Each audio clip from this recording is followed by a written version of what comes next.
This is a 1938 Plymouth P4 two-door sedan. Very nice in all black. A friend of ours had a 1938 four-door sedan, and so this car is very familiar to me. Now in a minute we'll talk about those white wall tires on this car. Can't quite make it out on this tire, but these tires are made from molds that duplicated the early tire molds, and you'll note, especially when we look at the front tire in a minute, you'll see the ribs that are in that white sidewall. See, it wasn't totally smooth, it was ribbed, which you'll see in a bit. Very spacious cars. These back seats were very very large.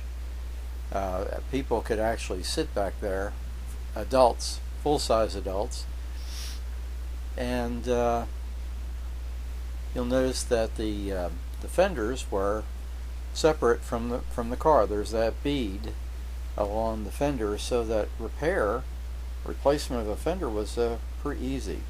They just unbolted right off and you put a new fender on. So take a look in a minute inside here. You'll notice too that the back window is split. That was a kind of a cosmetic thing that was popular at that time. And notice how thick these seat cushions are.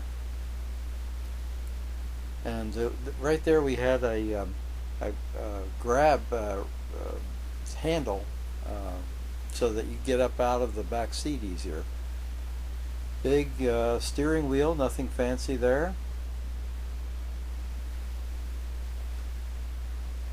Now you can see those ribs in that wheel. The light just has to hit it right for you to see it on camera. Now we're taking a look in the back here and the commodious trunk. That's like mirror there in the distance. These trunks were huge.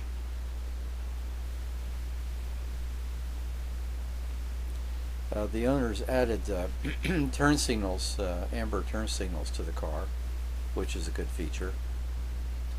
Now see, there's the spare tire there, but there's still plenty of room in that trunk for anything you'd want.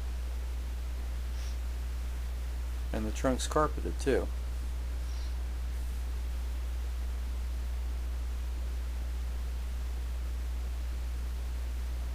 I can't get over the gloss of the paint of this car. I mean, it's black and the the paint really is shiny.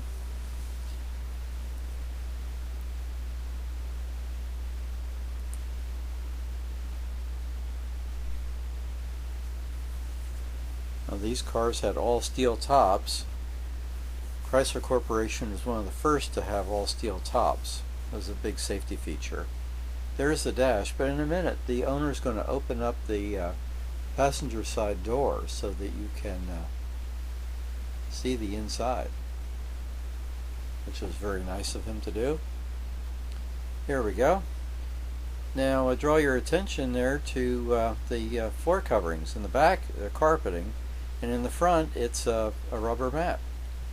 And that was common. That's the way my aunt's car was in 1948, or Plymouth, same thing. And you'll also notice that this car has two glove compartments, one on either side of the dash. And the instruments are centrally located. And down below you see the heater, and you can control the where the warm air goes with those little doors there. And of course the big gear shift lever there for the floor mounted transmission shifter.